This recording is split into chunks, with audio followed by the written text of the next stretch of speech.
Assalamualaikum warahmatullahi wabarakatuh. Nama saya Lintang.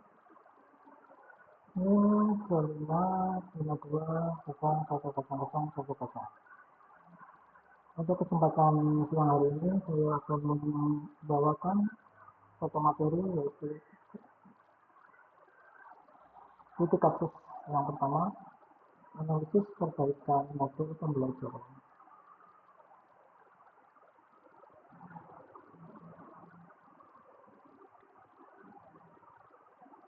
Analisis perbaikan modul pembelajaran transformasi dari teacher-centered menjadi student-centered learning dengan pendekatan humanistik dan progresivisme.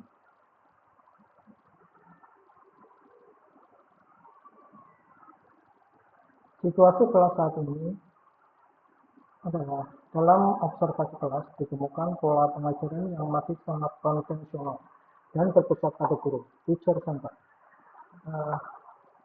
Ditemukan guru sangat dominan, guru aktif menjelaskan materi depan kelas secara terarah.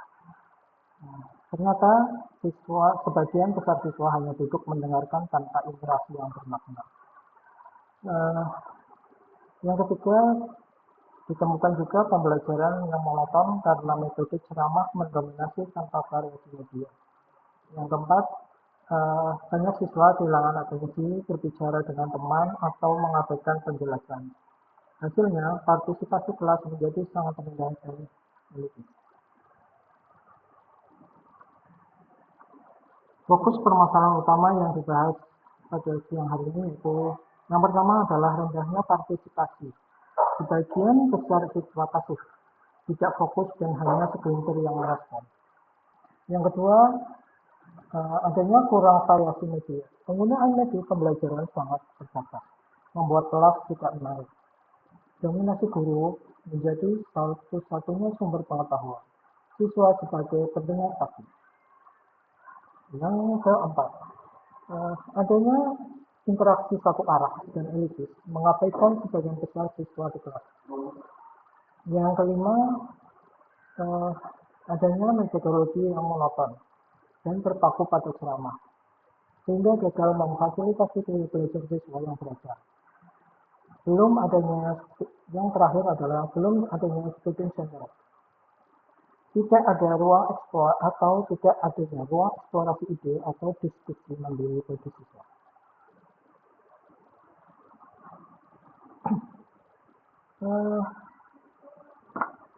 Dalam kasus yang disampaikan, terlihat praktik belum mencerminkan hakikat. Pendidikan yang humanis menekankan pengakuan terhadap martabat, potensi, kebebasan, dan partisipasi aktif peserta didik sebagai subjek belajar. Dalam hal ini mengabaikan kodrat siswa. Siswa diperlakukan sebagai penerima pasif atau objek. Menurut Ki Hajar Dewantara, pendidikan harus menuntun kodrat, bukan memaksa metode yang tidak sesuai. Pendekatan yang dilakukan guru saat ini bersifat mekanistis dan dehumanisasi, menjadikan siswa seperti mesin yang menerima input tanpa daya kritis.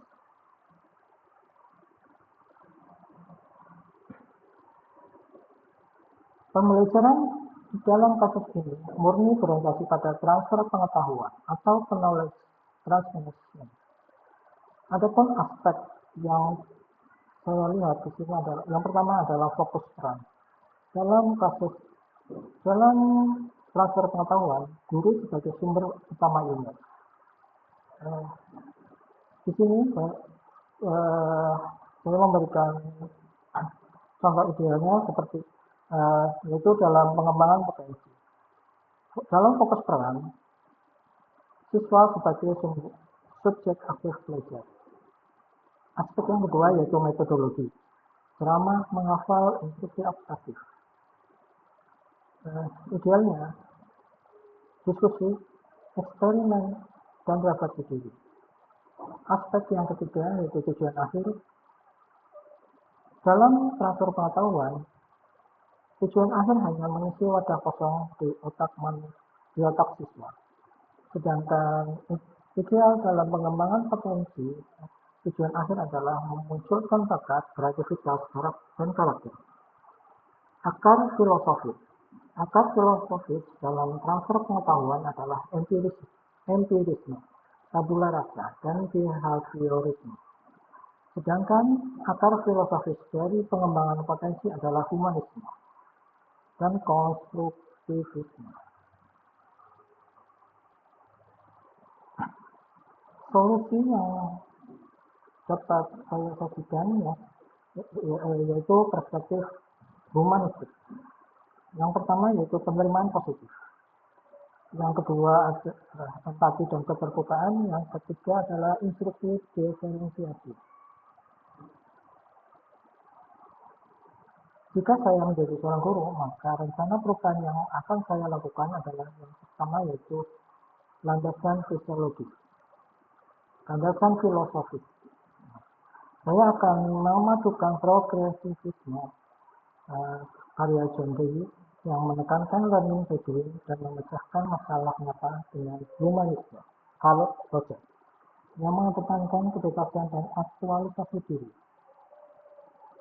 sehingga terdapat pergeseran peran guru berhenti menjadi satu-satunya sumber ilmu. Yang kedua, transformasi menjadi fasilitator, motivator, dan mitra.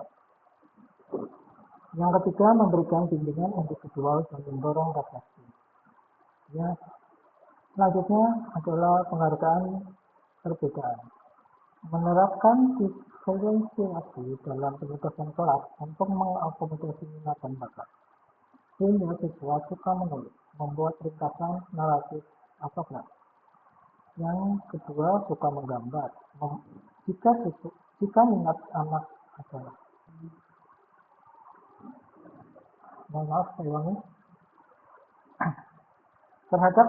terdapat penghargaan perbedaan. Menerapkan diferensiasi dalam penugasan kelas untuk mengakomodasi minat dan bakat. Jika siswa suka menulis, maka siswa diminta untuk membuat ringkasan naratif atau grafis. Jika siswa suka menggambar, maka buatlah mind map atau poster. Jika siswa suka bicara, maka kita lakukan presentasi lisan singkat. Ini memastikan semua siswa terlibat tanpa merasa diancam atau diabaikan. Tindakan konkret di kelas. Yang pertama yaitu project-based learning.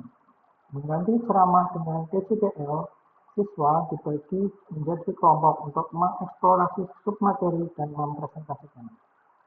Yang kedua adalah team person. Mengelola partisipasi dengan teknik TPS agar semua siswa memiliki waktu aman untuk berpikir, berpasangan, lalu berbagi ide. Yang ketiga yaitu ruang kelas fleksibel. Menata tempat duduk lebih fleksibel menggunakan media variatif, video atau game, dan menyusun aturan kelas secara demokratis.